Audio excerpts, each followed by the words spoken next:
അല്ലാഹു സുബ്ഹാനഹു വ തആല ഹിസാബിനെ, യൗമുൽ ഹിസാബിനെ നാളെ എന്നാണ് പറഞ്ഞത്. എന്ന് പറഞ്ഞാൽ നാളെ എന്താണ്? ശനിയാഴ്ച. ഇന്ന് വെള്ളിയാഴ്ചയല്ലേ?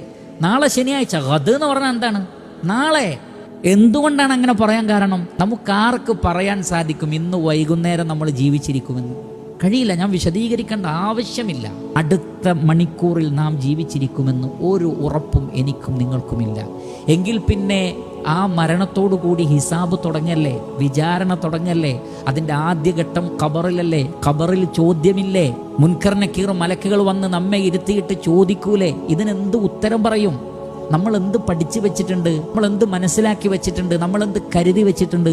അല്ലാഹു സുബ്ഹാനഹു വ തആല പറയാണ്, നാളേക്ക് വേണ്ടി എന്താണ് നിങ്ങൾ സ്വരുക്കൂട്ടിയത് എന്നൊന്ന് പരിശോധിക്കൂ. നമ്മളൊരു യാത്ര പോകുമ്പോൾ തലേന്ന് നോക്കൂലേ? ബാഗിൽ പാസ്പോർട്ട് വെച്ചോ, ടിക്കറ്റ് എടുത്തോ, വിസ എടുത്തിട്ടുണ്ടോ, മറ്റു കുപ്പായം, പാൻറ്, പേസ്റ്റ്, സോപ്പ് എല്ലാം നമ്മളെടുത്ത് ബാഗിൽ ഭദ്രമാക്കിയിട്ടല്ലേ നമ്മൾ ഇറങ്ങുന്നത്. ഇതേപോലെ ഒരു കരുതൽ പരലോകത്തേക്ക് കരുതിയിട്ടുണ്ടോ? വിഭവങ്ങളൊക്കെ ഓക്കെയാണ്, തൗഹീദ് പ്രശ്നമല്ല, നമസ്കാരത്തിൻ്റെ കാര്യമൊക്കെയാണ്, ആരുമായും ഹക്കിടപാടുകളില്ല, ആർക്കൊന്നും കൊടുക്കാനില്ല, ആരെയും ചതിച്ചിട്ടില്ല, വഞ്ചിച്ചിട്ടില്ല, അതേപോലുള്ള വിഷയങ്ങളൊന്നുമില്ല. അൽഹംദുലില്ലാഹ് എന്നെക്കൊണ്ട് കഴിയുന്നത് പോലെ ചെയ്തിട്ടുണ്ട്. ബാഗ് റെഡിയാണ്.